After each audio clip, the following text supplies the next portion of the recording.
সারা মাসের বাজার যদি একদিনেই করতে হয় তাহলে তো সারাদিন ব্যস্ততাই কাটবে।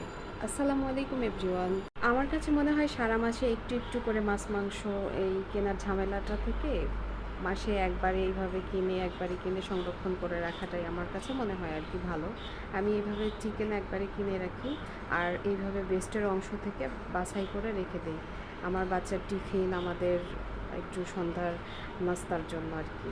এরপর আমি এগুলাকে এভাবে প্যাকেট করে মাছ মাংস সব প্যাকেট করে উঠায় রাখি আর কি।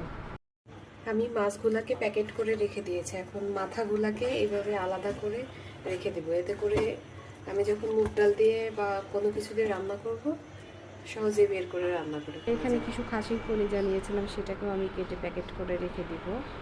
আর আমি মুগ ডাল বা যে কোনো ডাল নিয়ে আসলে আমি এইভাবে একটু হালকা ভেজে রাখি, যাতে করে সারা মাস পোকামাকড়ের কোনো ভয় না থাকে। এভাবে সংরক্ষণ করে রাখলে সারা মাসে দেখা যাবে যে ভিতরে যে ডালের ভিতরে কালো পোকা হয় সেটা আর হয় না। মাছ মাংস সবগুলো প্যাকেট করা শেষ, এখন আমি ফ্রিজে এগুলো সব তুলে দিয়েছি। সারা মাসের ঝামেলা কমপ্লিট।